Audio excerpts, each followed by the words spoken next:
এই ধরনের বিচ্ছিন্ন ঘটনা পৃথিবীর বিভিন্ন জায়গায় হয়ে থাকে। আমেরিকাতে এই চেয়ে বড় বড় ঘটনা হয়ে থাকে, ইন্ডিয়াতে হয়ে থাকে বিচ্ছিন্ন ঘটনা।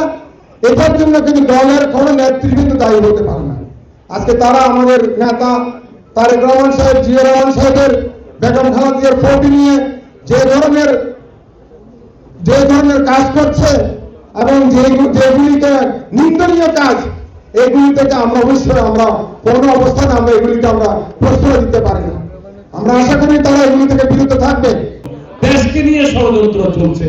মানুষ ফেসবুক করলে আজকে আসলে আমাদের মাথাটা নষ্ট হয়ে যায় যে একটা গোষ্ঠী আজকে বিভিন্নভাবে সুযোগ নিচ্ছে। কেন অনেক বক্তারাই বলেছেন যে বিএনপি এরা এটা করছে, ওটা করছে, এটা করছে, এটা করছে।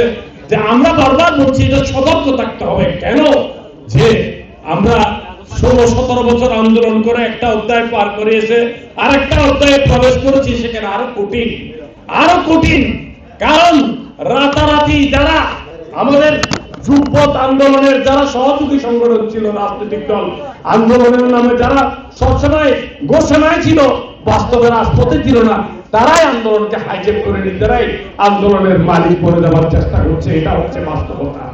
এবং এই সুবিধাবাদীরা স্বাধীনতা যুদ্ধের সময় যে ভূমিকা পালন করেছিল, ঠিক একই ভূমিকা আজকে দালালের ভূমিকা এখানে নেমে নির্বাচনকে প্রলম্বিত করার জন্য বিভিন্ন ষড়যন্ত্রে লিপ্ত আছে।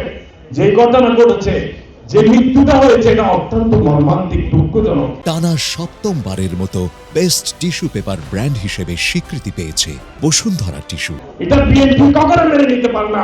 বিএনপির মন মানসিকতা এটা করতে পারে না।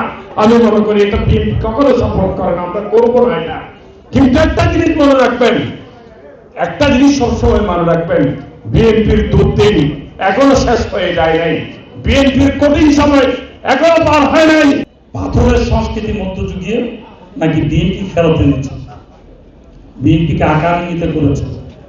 কেউ জিয়া রহমান, খালেদা জিয়া, তারেক রহমানকে অপমান অপদস্থ করে কথা বলার চেষ্টা করছেন।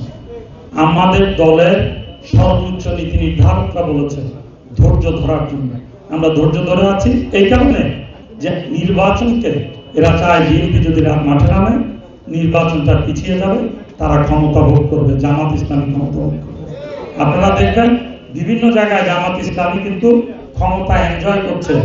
গতকাল আমাদের মাননীয় আজকে প্রধান অতিথি উনি একটা কথা বলেছেন, চীনে আমরা 10 জন গিয়েছি, ওরাও 10 জন যাবে। অর্থাৎ এখানে কার জনসমর্থন কতটুকু আছে সেটা বিষয় না, বিষয় একটা রাজনৈতিক দল হিসাবে সেটা ওরা আমাদের সমান অধিকার, তার চেয়ে বেশি অধিকার ভোগ করছে।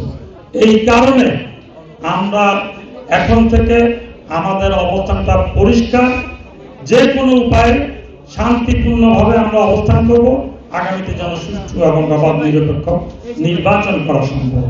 আপনারা জানেন গত 2 দিন আগে মধ্যযুগীয় গণঅভ্যুত্থানের মাধ্যমে বাংলাদেশ যে হত্যাকাণ্ড, সেই হত্যাকাণ্ডের পর বিএনপি ভাবমূর্তি অনেক ক্ষুণ্ণ হয়েছে। আপনাকে অস্বীকার করতে পারবেন না, এবং ক্ষুণ্ণ করার চেষ্টা করেছে।